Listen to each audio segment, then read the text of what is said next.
بسم اللہ الرحمن الرحیم۔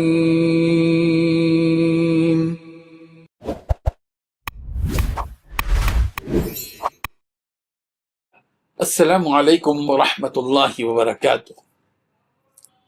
الحمد للہ وکفی وسلام علی عبادہ الذین اصطفی، اما بعد۔ حاضرین و ناظرین، یہ درس حدیث نمبر 346 ہے اور آج کا عنوان ہے مہر نبوت نبی رحمت صلی اللہ علیہ وسلم کے کندھوں کے درمیان تھی۔ روایت سماعت کیجیے، ترجمے کے بعد تشریح کی جائے گی۔ بسم اللہ الرحمن الرحیم۔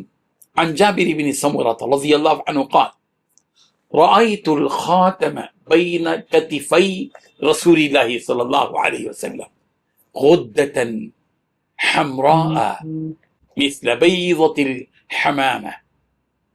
ترجمہ یوں ہے، حضرت جابر بن سمرہ رضی اللہ عنہ سے مروی ہے، وہ فرماتے ہیں میں نے رسول اللہ صلی اللہ علیہ وسلم کے دو کندھوں کے درمیان مہر دیکھی جو ایک سرخ رنگ کی گلٹی کی صورت میں تھی، جیسا کہ کبوتری کا انڈا ہوتا ہے۔ گلٹی کا جو لفظ یہاں استعمال کیا گیا ہے اس حدیث میں، وہ جسم کے کسی حصے میں جو ابھار ہوتا ہے، گانٹھ ہوتی ہے یا سجن ہوتی ہے، یا گوشت یا رگ کا چھوٹا سا ابھرا ہوا ٹکڑا، جیسے بالکل اسی کی مثال دی گئی یہاں پر کہ وہ سرخ مائل تھی مہر نبوت، رنگ سرخ مائل رنگ کی تھی، ایک ابھری ہوئی گلٹی تھی جس کی شکل و صورت کچھ ایسی تھی جیسے کبوتری کا انڈا ہو۔ حضرت جابر رضی اللہ عنہ، بزرگان محترم، وہ بیان کرتے ہیں، حضرت جابر بن سمرہ رضی اللہ عنہ، کہ انہوں نے اپنے مبارک مشاہدے سے رسول رحمت صلی اللہ علیہ وسلم کے دونوں کندھوں کے درمیان موجود مہر دیکھی۔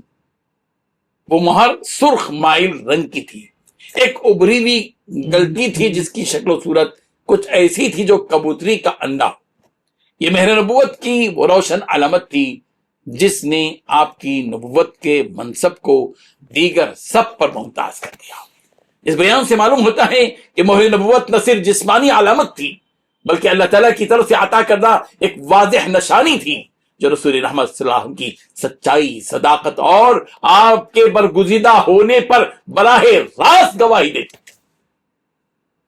دنیا جہاں کے سارے انسانوں میں واحد مثال ہے، واحد شخصیت ہے یہ پیغمبر کی، جن کے دونوں مونڈھوں کے درمیان میں اللہ نے ایک ایسی پیاری چیز عطا کر دی تھی جو دنیا کے کسی انسان کو میسر نہیں۔